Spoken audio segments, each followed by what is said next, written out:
Y es importante la figura de Miguel porque Argentina exporta mucho, obviamente, es un país agroexportador básicamente, pero exporta otras cosas, pero importa mucho para que la exportación pueda funcionar, ¿eh? Bienes de capital fundamentalmente. Y insumos también. Insumos también. Sí, sí, claro. Y estamos atravesando un momento muy complicado, ¿no? Muy complicado. Vos empezaste diciendo exportaciones y llevamos 20 meses de caída continua de las exportaciones. Lamentablemente se está haciendo realidad y éxito aquello que la propia presidenta de la Nación nos denunciara o nos dijera o anunciara como sustitución de exportaciones. ¿Qué es esto? Que mercados que nosotros proveíamos con nuestros productos, o sea, valor agregado de nuestros trabajadores a producciones primarias y por lo tanto poder exportar al exterior, hoy son reemplazados por trabajo de otros obreros, exportaciones de otros países, y por lo tanto estamos perdiendo lugares que anteriormente abastecíamos nosotros. Esto obviamente tiene varios costados, ¿no es cierto? Es decir, por un lado se está produciendo una situación en la cual, en términos de competitividad, viene afectándose fuertemente haber adoptado políticas monetarias inversas a nuestro principal socio comercial. Mientras frente al superdólar Brasil ha subvaluado el real, nosotros, pese a que tenemos al ministro más devaluador de la etapa kirchnerista, sin embargo, en el último tiempo, al ir generando devaluaciones por debajo de la inflación, en términos relativos, es como si estuviéramos revalorizado nuestra moneda. Y hoy la relación dólar-peso es la peor en toda la historia. Por lo tanto, la caída de exportaciones lleva a que el último número oficial que tengamos, que es el saldo comercial de septiembre, sea de 75 millones de dólares. Es menos, Silvia, de medio día de venta de dólar ahorro, de dólar puré. El día que se dio a conocer que había caído a 65 nuestro superávit en septiembre, se habían vendido arriba de 150 millones ese día en el dólar ahorro. Ahora estábamos, la semana pasada, ¿no es cierto?, que acaba de cerrar, sí, un promedio de 200 millones diarios de venta de dólar puré. Y esto significa que prácticamente, como además es récord de ventas, está destinado básicamente al, precisamente, dólar ahorro versus cero a dólar comercial. Digo, a dólar para la producción, sí, sí, sí, ¿no es cierto? Y se están dando situaciones que son muy preocupantes. ¿Por qué? Porque después de todo el trabajo que significa la aprobación de las declaraciones juradas anticipadas de importación ante la Secretaría, cuando tu banco comercial te dice, sí, venite el lunes, que van a estar disponibles las divisas para que puedas pagarle a tu proveedor, tipo llega y o ese día le cambiaron la normativa y se la bajaron de 150.000 a 75.000 y él que llevaba para hacer un pago de 80.000 le dijeron no porque haya una norma escrita, sino porque ese día hubo un WhatsApp de algún lugar del Banco Central a la mesa comercial del banco. De un WhatsApp, nada más. De un WhatsApp, una instrucción oral, o escrita a través de un WhatsApp, diciéndole, bajamos de 150 a 75. No hubo norma escrita. Entonces el tipo sale del banco y me llama y me dice, ingeniero, ¿qué es lo que está pasando? Yo tengo aprobado esto, vengo tal cosa. ¿Qué cosa nueva? Necesito traer de afuera esto. Ya lo traje. Necesito girar para que me lo envíen. Tengo aprobada, tengo todos los papeles, el banco me hizo venir hasta acá. Y yo ahora tengo que llamar a mi proveedor y decirle, no solo no te pago, sino que además no te puedo decir cuándo te voy a pagar. Esto técnicamente es default comercial. Y esto no le pasa a un productor. Si en este momento el 80% de lo que se importa en la Argentina lo hacen empresas exportadoras, estamos afectando directamente a la producción.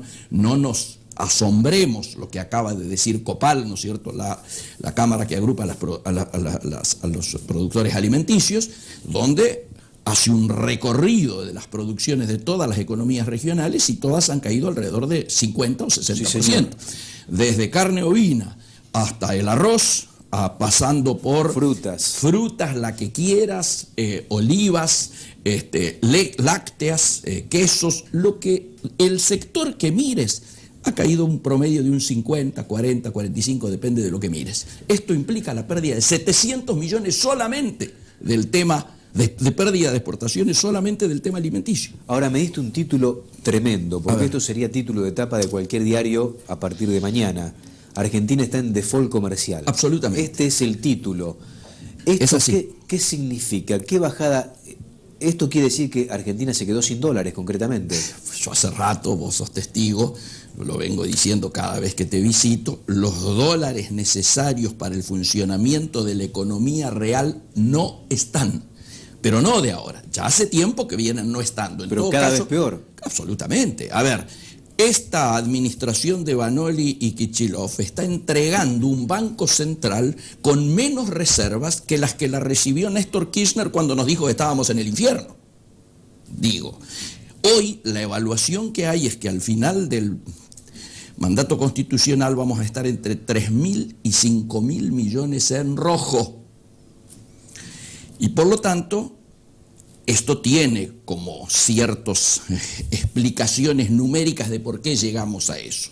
Si a todo lo que se ha hecho para maquillar las reservas, digo swap chinos y algunas otras cosas que anduvieron dando vuelta, restamos que hay en estos momentos entre 22 y 25.000 millones de deuda con el sector del comercio exterior, entre importaciones ya efectuadas y demoradas en su pago. Que hay que pagarlas porque ya se hicieron. Ya se hicieron. Entre declaraciones juradas anticipadas de importación que deberían haberse aprobado y no se han aprobado, más no devolución de retenciones, no devolución de IVA a los exportadores, la particular situación por la cual se quejan los exportadores. Todo esto da un combo que hoy está entre 22 y 25.000 millones solamente del sector comercio exterior, de endeudamiento. Entre 22 y 25.000 millones. Absolutamente. Y dicen que ni siquiera hay 6.000 millones en las arcas del Banco Central. Por supuesto que no.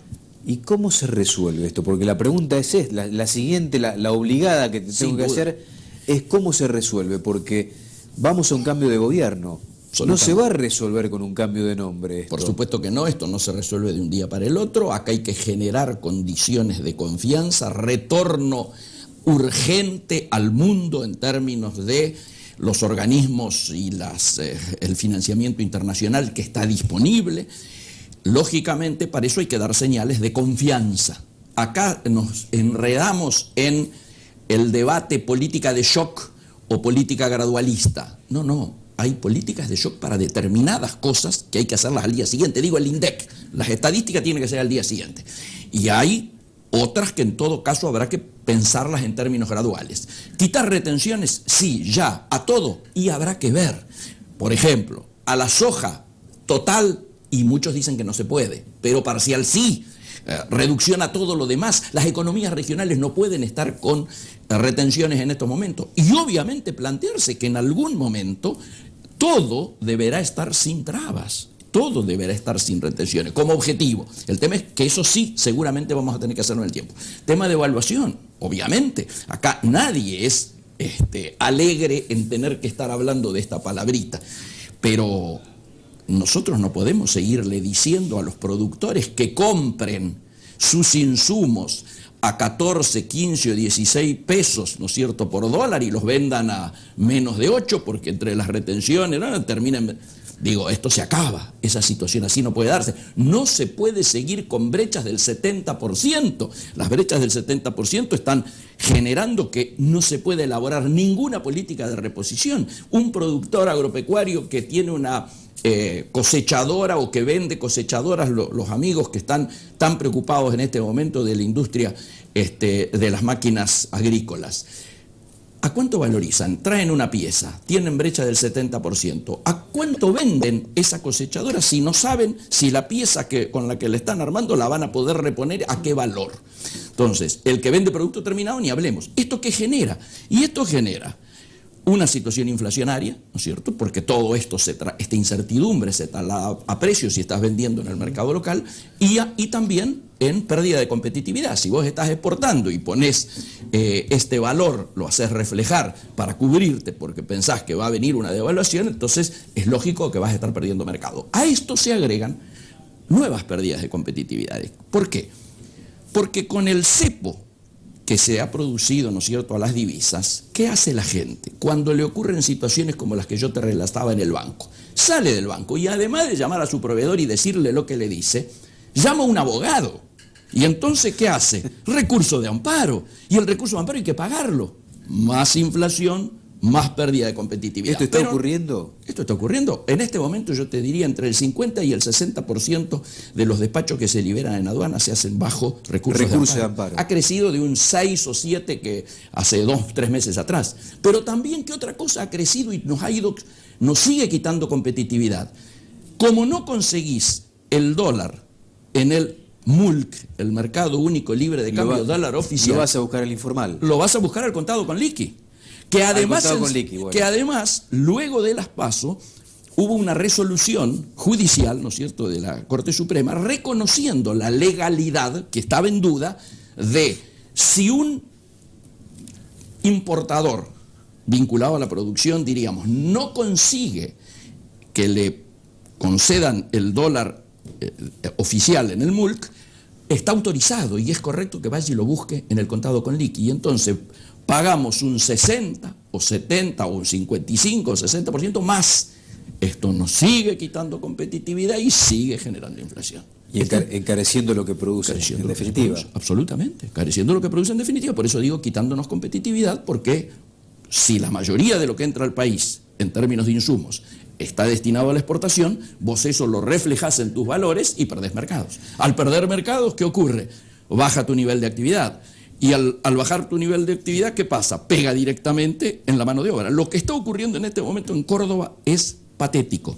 Las automotrices, que han sido la, diríamos, locomotora de la recuperación industrial. Uno puede inferir las consecuencias del voto, ¿no? Córdoba, ¿qué produjo? Todo el centro. Si uno mira desde Mendoza hasta la zona portuaria, todo ese centro lo reflejó en el voto y reflejó el impacto que está habiendo sobre la producción y las economías regionales. Pero no te quiero sacar de tema. ¿Qué pasa en Córdoba? Al tener problemas las automotrices, esencialmente por el enfriamiento de la demanda, pero también por la falta, ¿no es cierto?, de insumos para la producción. Convengamos que también la industria automotriz tiene la dificultad de lo que significa una menor demanda brasileña. Absolutamente, ¿no? Por eso dijo la caída del enfriamiento de la demanda. Ese es el principal, pero después también se suman las trabas. Las terminales, al bajar su producción, lograron acuerdos con WOM, con ESMATA, para que muchos de esos turnos no se lleven a la práctica y entonces el obrero se queda en su casa cobrando el 65 o el 75%, depende del acuerdo. Pero ¿qué pasa en el primer y segundo cordón industrial, donde no entra ni el WOM ni el ESMATA y son todas pymes y micros proveedoras de las terminales? Allí ya el impacto en la mano de obra es absoluto. Hay pueblos, pueblos enteros. Ahora, ¿por qué no trasciende esto? Ha trascendido y trascendió muchísimo más en el voto. A ver, el voto antioficialista más alto del país se registró en Córdoba. Sí, señor.